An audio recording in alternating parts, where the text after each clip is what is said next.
ऐसे कह रहा था मम्मी। आगरा से नितिन उपाध्याय, एबीपी गंगा।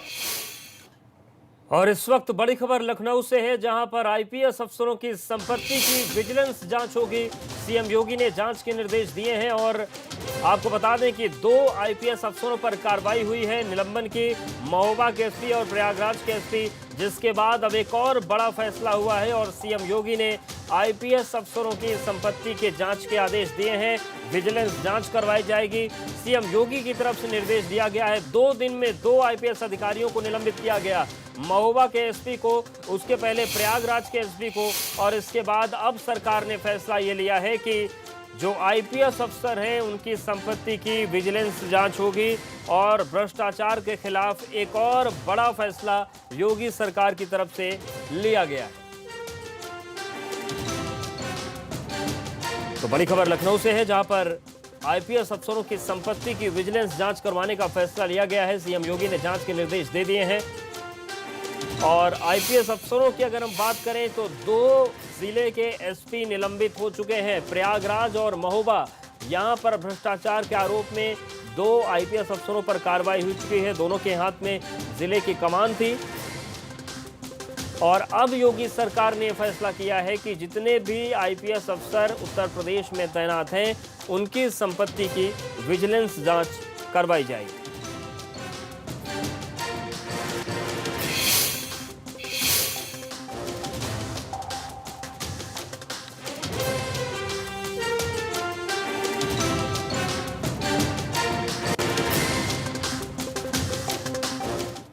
और एबीपी गंगा की खबर का असर हुआ है। कोविड किट खरीद में भ्रष्टाचार की जांच होगी, सीएम योगी ने निर्देश दिया है। एबीपी गंगा ने भ्रष्टाचार पर मुहिम चलाई थी। सुल्तानपुर से मामला सामने आया था, उन्नाव से मामला सामने आया था, गाजीपुर से मामला सामने आया था। लगातार एबीपी गंगा सवाल उठा रहा था, खबरें दिखा रहा था। इसके बाद एबीपी गंगा की खबर का असर हुआ है। कोविड किट खरीद में भ्रष्टाचार की जांच होगी, सीएम योगी ने निर्देश दिए हैं। एबीपी गंगा ने भ्रष्टाचार के खिलाफ मुहिम चलाई थी, खासतौर से जो कोविड किट जिसकी कीमत लगभग 2800 रुपए है, 9,000, 9,500, 10,000 रुपए तक में खरीदी जा रही थी। सुल्तानपुर में तो बाकायदा बीजेपी के विधायक ने ही डीएम पर आरोप लगा दिए थे। उन्नाव में भी इस तरीके की बातें सामने आई थी, गाजीपुर में भी आई थी। और अब खबर का असर हुआ है, कोविड किट खरीद में भ्रष्टाचार की जांच की जाएगी। सीएम योगी की तरफ से निर्देश जारी कर दिए गए।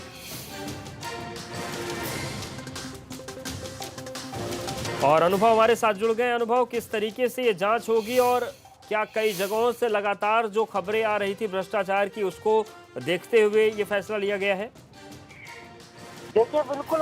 और जिस तरीके से शिकायत की थी सबसे पहले सुल्तानपुर के जो विधायक हैं उन्होंने, उसके बाद कई और जिलों में इस तरह की गड़बड़ी सामने आई, भ्रष्टाचार की शिकायतें सामने आई। सुल्तानपुर है, गाजीपुर है, इसके अलावा कुछ और जिले हैं जहां पर जो तय निर्धारित रेट थे उससे ज्यादा में, चाहे पल्स ऑक्सीमीटर हो, चाहे थर्मल स्कैनर हो, इन सारी चीजों को खरीदा गया। और सबसे बड़ी बात यह है कि आम आदमी पार्टी लगातार इसे मुद्दा बनाए हुए है। जो राज्यसभा सदस्य हैं संजय सिंह, वो लगातार इसे लेकर सरकार के खिलाफ मुखर हो रहे हैं। और आज मुख्यमंत्री ने साफ तौर पर ये कहा है कि अब पूरे मामले की एसआईटी जांच होगी। जिन जिन जिलों में भी ये गड़बड़ियां सामने आई हैं और जो भी इस जांच में दोषी पाया जाएगा उसके खिलाफ कड़ी से कड़ी कार्रवाई की जाएगी। शुक्रिया अनुभव, जानकारी के लिए।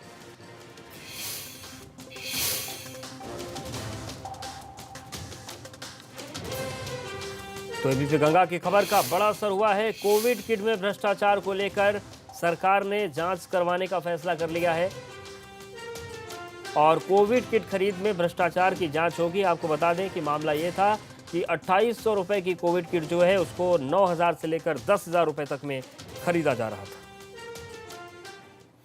और सोनभद्र में आपदा को अवसर में बदलकर करोड़ों का भ्रष्टाचार करने का मामला सामने आया है। सोनभद्र का जिला पंचायत राज विभाग शासन के निर्देशों को दरकिनार करते हुए डोर टू डोर कोरोना जांच के लिए पल्स ऑक्सीमीटर और आईआर थर्मामीटर की खरीद ग्राम पंचायत स्तर पर न करके जिला स्तर पर किया गया। और इतना ही नहीं, खरीद में शासन द्वारा निर्धारित 2800 रुपये से दोगुने मूल्य यानी कि 6,000 रुपये में 637 ग्राम पंचायतों के लिए एक ही मेडिकल एजेंसी से बगैर किसी टेंडर प्रक्रिया को अपनाए पल्स ऑक्सीमीटर खरीद लिए गए। ऑक्सीमीटर और आईआर थर्मामीटर खरीद किया गया। इस पर ग्राम प्रधानों का कहना है कि पल्स ऑक्सीमीटर और IR थर्मामीटर की खरीद ग्राम पंचायत स्तर से नहीं हुई।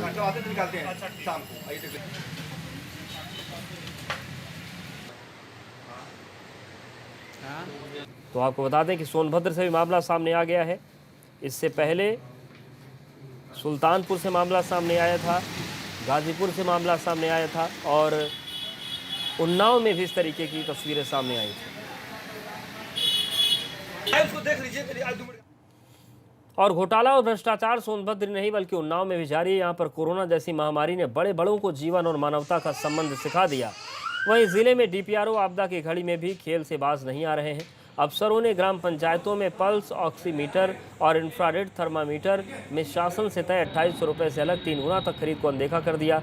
यही नहीं, बीघापुर ब्लॉक में प्रधानों के डिजिटल सिग्नेचर के फॉर्म को ऑनलाइन 89 रुपये के हिसाब से भुगतान कर दिया, 8900 रुपये के हिसाब से। वहीं DM की सख्ती के बाद खरीद में जमकर खेल किया गया। बहरहाल CDO ने मामले की जाँच के निर्देश दे दिए।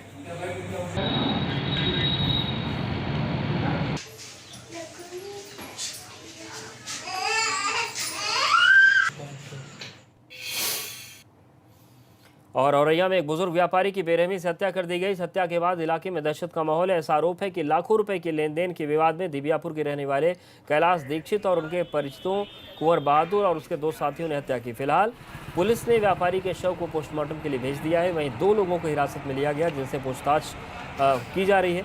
पुलिस का कहना है कि मामले का जल्दी खुलासा कर दिया जाएगा।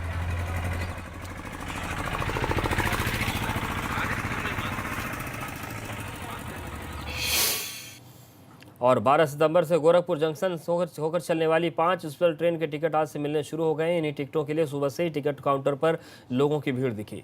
लोगों की सुविधा के लिए 8 टिकट काउंटर खोले गए हैं। एक तरफ लोगों को राहत है तो दूसरी तरफ कोरोना परेशानी की बड़ी वजह है। कोरोना काल में स्टेशन पर सोशल डिस्टेंसिंग नहीं दिख रही है। वहीं लोगों को वेटिंग टिकट भी नहीं मिल रहा है। बहुत से यात्री इस वजह से परेशान हैं। वहीं अगर तत्काल टिकटों की बात करें तो लोगों को 11 सितंबर से मिलने शुरू होंगे।